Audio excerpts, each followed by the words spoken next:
स्वागत है आपका मोटिवेशन लाइन के एक और नई वीडियो में। दोस्तों, आज हम आपको एक ऐसी इंसान की कहानी सुनाएंगे जो बहुत ही ज्यादा परेशान रहता था, बहुत ही ज्यादा तनाव में रहता था, हर बात पे उदास रहता था। उसके साथ ऐसा इसलिए था क्योंकि वो अकेला था जिसे अपने घर का खर्च चलाना था। उसके सपोर्ट में कोई नहीं रहता था, उसे सारा खर्चा घर का खुद ही उठाना रहता था।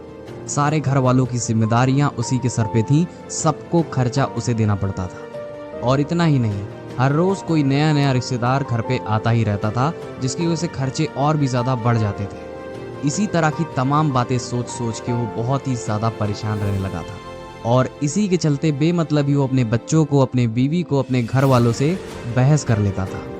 एक दिन उस व्यक्ति के 10 साल का बेटा उसके पास आता है और कहता है कि पिताजी, मेरा होमवर्क करा दीजिए। वो आदमी पहले से परेशान था, कुछ सोच रहा था और उसने उसे डांट के भगा दिया। वो बच्चा रोते रोते चला जाता है। लेकिन कुछ देर बाद जब उसका माइंड ठीक हुआ, उसे रियलाइज हुआ कि मुझे ऐसा नहीं कहना चाहिए था। तो वो फिर जाता है अपने बच्चे के पास और देखता है कि उसका बेटा सो चुका था और उसके हाथ में होमवर्क की बुक होती है। वो जैसे ही बुक बंद करने चला, तुरंत ही उसने पढ़ा कि बुक में लिखा क्या है। उस बुक पे टाइटल लिखा हुआ था कि वो चीज़ें जो अच्छी नहीं लगती वो बाद में अच्छी ही होती है। इस टाइटल पे उस बच्चे को एक पैराग्राफ लिखना था। यही उसका होमवर्क था जो कि उसने ऑलरेडी कंप्लीट कर लिया था। वह व्यक्ति जो होता है वो अपने बच्चे का होमवर्क पढ़ने जाता है। वह व्यक्ति जब अपने बच्चे की कॉपी पढ़ता है तो उसमें देखता है बच्चे ने उस कॉपी में लिख रखा था कि मैं अपने एग्ज़ाम्स को बहुत ही ज़्यादा धन्यवाद देना चाहता हूँ। एग्ज़ाम्स मुझे अच्छे नहीं लगते हैं, लेकिन एग्ज़ाम के बाद जो छुट्टी मिलती है वो बहुत ही ज़्यादा अच्छी लगती है। मैं उन कड़वी दवाइयों को धन्यवाद देना चाहता हूँ जो मुझे स्वाद में तो बहुत ही ज़्यादा बेकार लगती है, लेकिन मैं बाद में इन्हीं की वजह से ठीक भी हो जाता हूँ।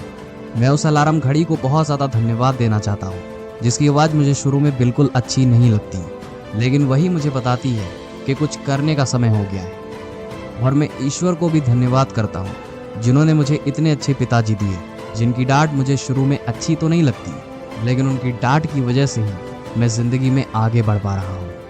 इस दुनिया में मेरे पिताजी ही हैं जो मेरे लिए खिलौने लाते हैं, मुझे घुमाने के लिए ले जाते हैं, मेरी हर ज़रूरतों का ध्यान रखते हैं। और मुझे इस बात की खुशी है कि मेरे पास पिता है, क्योंकि मेरे दोस्त के पास तो पिता ही नहीं है।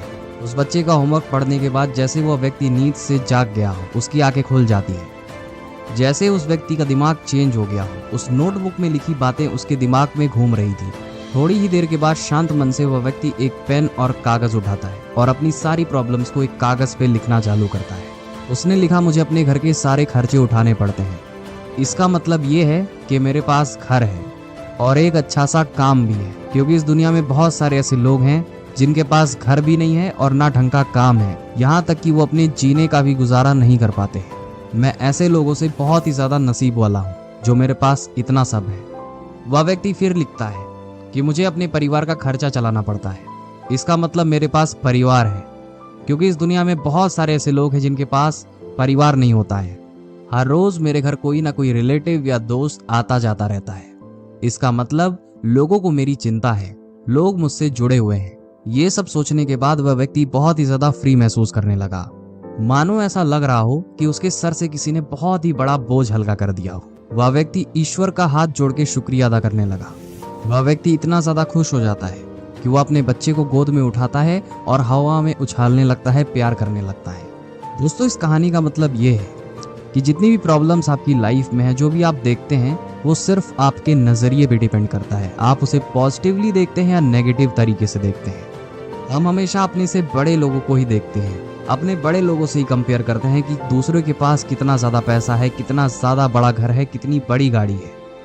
पर हम उन लोगों को नहीं देखते हैं जो लोग हमारे जैसा बनना चाहते हैं, हमारे लेवल पे आना चाहते हैं। अगर आप ऐसा सोचना चालू कर दें, तब आपको रियलाइज़ होगा कि आपके पास क्या कुछ नहीं है। और वीडियो के अंत में हम आपको बस ये कहना चाहते हैं कि शुक्र करो, सब्र करो और ज़िंदगी में आगे बढ़ो। दोस्तों, हम उम्मीद करते हैं कि आपको ये स्टोरी पसंद आई होगी। ऐसे और कंटेंट्स पाना चाहते हैं तो आप फॉलो कर सकते हैं मोटिवेशन लाइन को। यूट्यूब पे सुन रहे हैं तो आप हमारे चैनल को सब्सक्राइब भी कर सकते हैं। अभी के लिए साइनिंग ऑफ, मोटिवेशन लाइन।